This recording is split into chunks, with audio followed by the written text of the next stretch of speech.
ابھی social media پہ ایک پوسٹ نظر سے گزری ہے جس میں ایک نوجوان نے خودکشی کر لی۔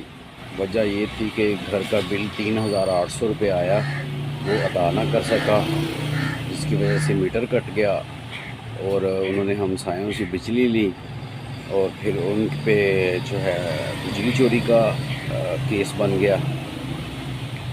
اور پاکستان میں لوگوں کے حالات بہت برے ہوتے چلے جا رہے ہیں۔ ہمیں سمجھ نہیں آ رہی کہ آخر یہ کس طرح حالات سیدھے ہوں گے۔ 75 سال 78 سال ہو گئے ہیں پاکستان کو بنے ہوئے، ہمیشہ نازک دور سے یہ ملک گزرتا رہا۔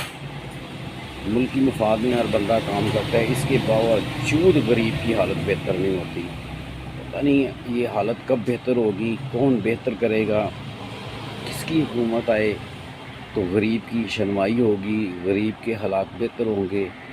یورپ، امریکہ، کینیڈا نے جو ترقی کی ہے آخر کیوں کی ہے؟ چین نے ترقی کی ہے کیوں کی ہے؟ کیا محرکات ہیں؟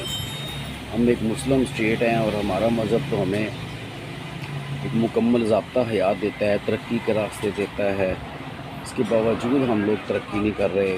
کہیں تو کوئی گڑبڑ ہے، اور وہ کیا گڑبڑ ہے؟ وہ جو عقل کل ہیں، وہ جو خود کو سب سے عقل مند مانتے ہیں، سمجھتے ہیں، وہی اس کا کوئی حل نکالیں گے۔ عوام تو بیچاری بے بس ہو گئی ہے، خودکشیوں کی تعداد بڑھ گئی ہے، اور بچے اسکولوں میں نہیں جا رہے، ہسپتالوں میں سہولتیں نہیں ہیں، پنکھے نہیں ہیں۔ بس اللہ ہی ہے جو اب اس قوم کی حالت کو بہتر کر سکتا ہے۔ اللہ کے جو بندے نیچے تھے ان سے تو یہ بالکل نہیں چل رہا، ملک بالکل فیل ہو گئے ہیں۔